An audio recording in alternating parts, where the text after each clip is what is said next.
Imaginez-vous que vous êtes en train de déménager dans votre maison et que votre maison est inclinée à 16 degrés par rapport à l'horizontale.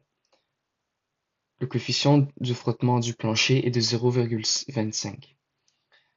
Et là, vous lancez un meuble à une vitesse de 7,50 mètres par seconde sur le plancher. Et ce meuble va franchir une distance delta x qu'on va appeler d. Donc le premier problème, c'est de trouver l'accélération avant que le meuble retombe.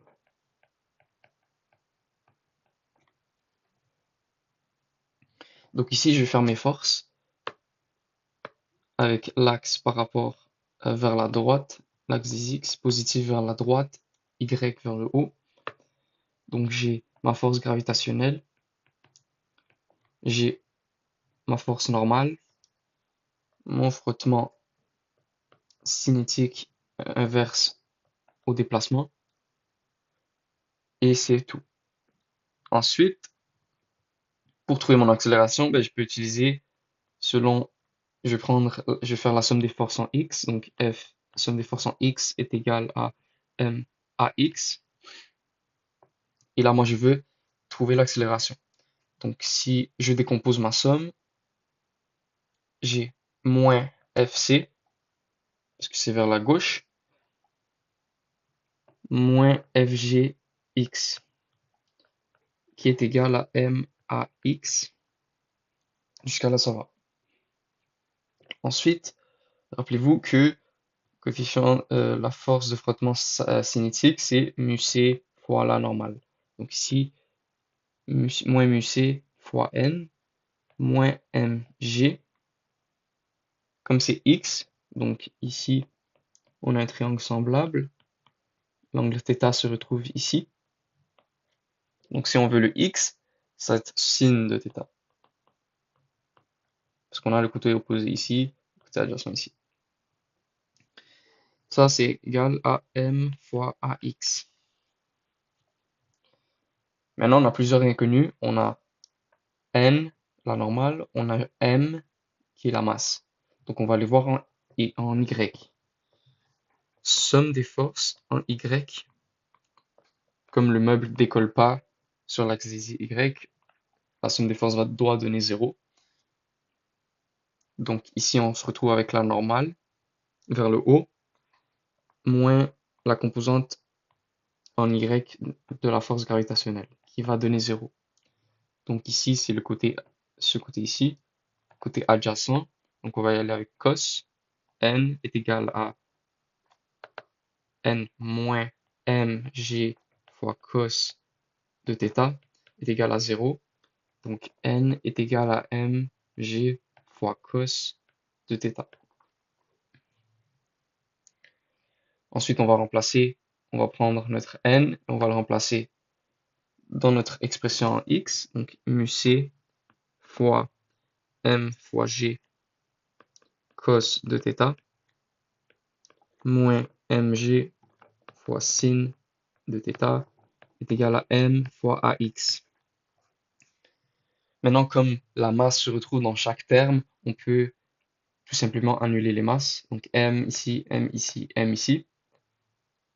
Et on se retrouve avec une expression de l'accélération. Donc ici, on aura moins μc fois g fois cos de θ, moins g fois sin de θ. Et on peut encore plus simplifier.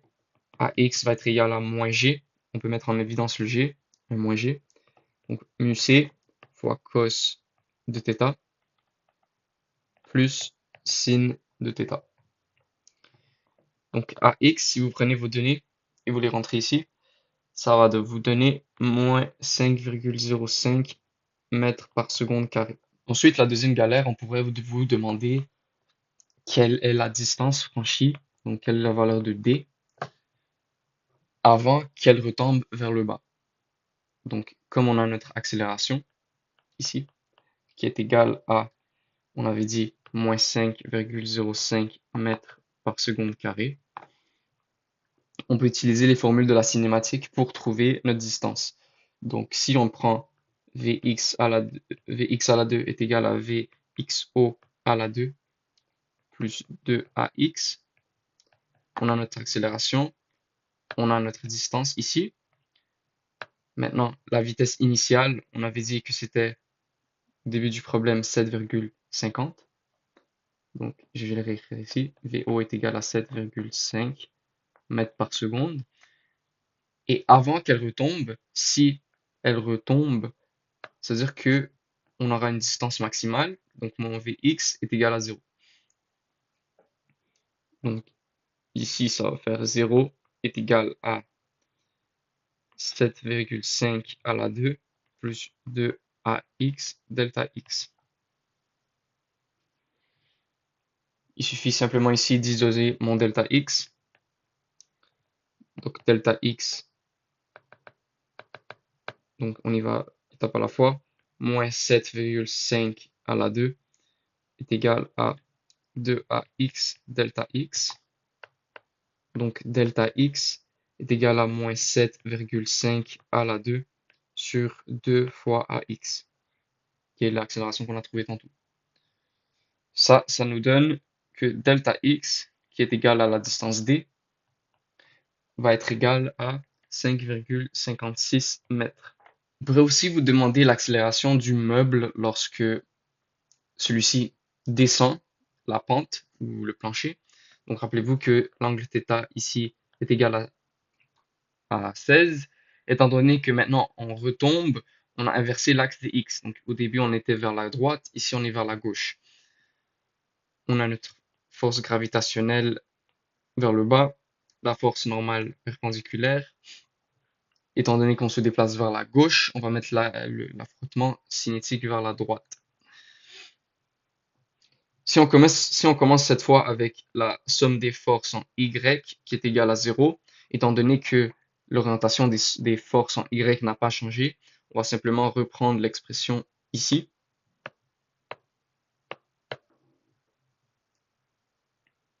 Et pour la somme des forces en X, ça va légèrement changer. Donc, somme des forces en X est égal à M fois AX.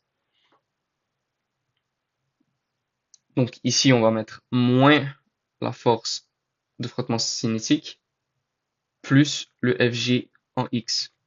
Parce que ici, on est en X, il va avec le sens positif de l'axe. Tout ça est égal à M fois AX. Donc, mu C fois N qui est cette expression ici, M fois G fois cos de θ. Donc ici, ça c'est N. Plus mg, étant donné qu'on est en x, ça c'est le côté opposé, donc ça va être sin de θ est égal à m fois ax. Le m est présent dans chaque terme, on peut l'éliminer, m. Donc ax va nous donner, si on met en évidence le g moins mu c fois cos de θ plus sin de θ. Et ça, si vous remplacez tous vos chiffres, ça va vous donner à peu près 0,346 mètres par seconde vers le bas.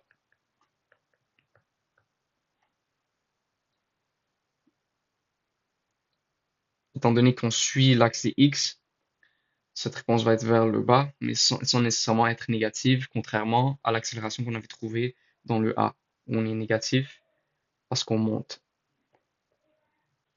Pour la dernière question, on vous demande quelle est la vitesse finale après avoir retombé. Donc ici, on part du haut de la pente et on finit ici, au bas de la pente. Donc on a un delta x, la distance parcourue qui est la même que pour la montée. Donc si on monte cette distance, on va la redescendre.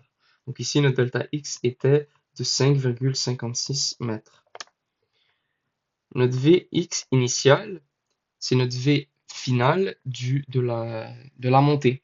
On avait dit que Vx final de la montée était de 0. Donc ici, ça va être 0 aussi. Ensuite, on cherche la vitesse finale, sachant que l'accélération pendant la descente, on l'avait trouvé ici, c'était 0,346. Donc on peut utiliser l'expression Vx à la 2 est égal à Vxo à la 2 plus 2ax delta x. Vxo, c'est 0. Donc si on isole Vx, ça nous donne racine de 2 fois ax delta x. Si vous remplacez tous les chiffres, ça va vous donner à peu près 1,89 mètres par seconde. Donc voilà la réponse à nos galères.